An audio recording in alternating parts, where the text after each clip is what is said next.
Subscribe करो मोर YouTube channel और दबाओ ए बेल आइकन ताकि आप मिले नोटिफिकेशन मिले।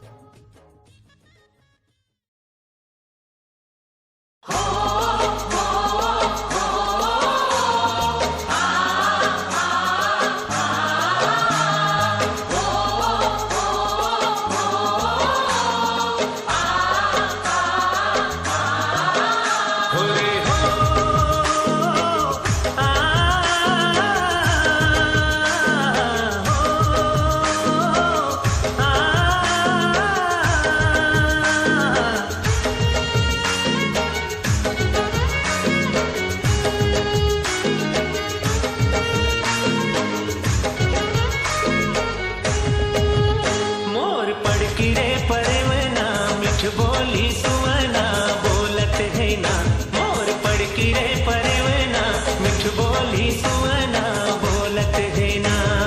माया पीरित के जस डोलत है ना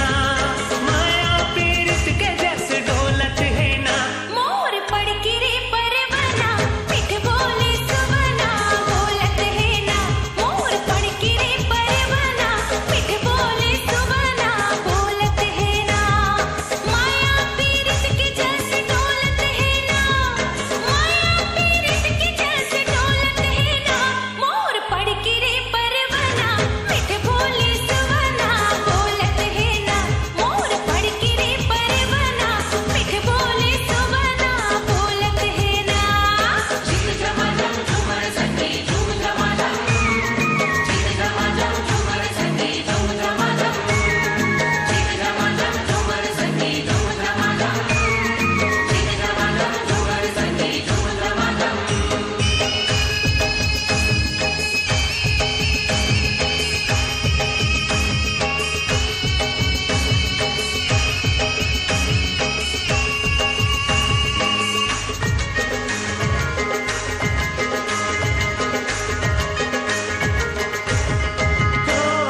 सिमर फूल के झिकुर झावर पर सलाले लाल रे झुमर झुमर नाच कर उमर 16 साल रे चढ़ती है उमरिया गोरी मांदर के ताल रे ये बिरला बर ठुमुक ठामक हिरनी जस चाल रे चाटे दुके झरती लाया माँ के गलती ला चाटे दुके झरती लाया माँ के गलती ला रही रह के सुवना खोलत है ना मोर पड़की रे परवना मिठ बोली सुवना बोलत है ना मोर पड़की रे परवना मिठ बोली सुवना बोलत है ना झूम झमाझम झूमर संगी झूम झमाझम झूम झमाझम झूमर संगी झूम झमाझम झूम झमाझम झूमर संगी झूम झमाझम झूम झमाझम झूमर संगी झूम झमाझम।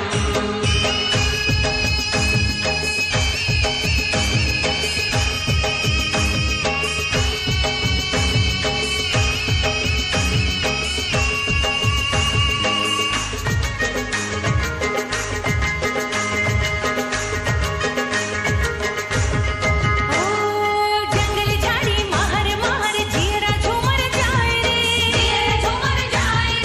एक बार उठे माया दूसर नहीं पाए रे मोहनी मोकैया सजन कर्मा बोले बोली रे आरा पारा कनिहा डोली नाचे हम जोली रे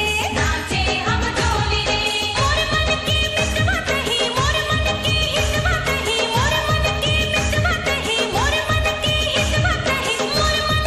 माया रंग घोरत है ना मोर पड़की रे परवना मिठ बोली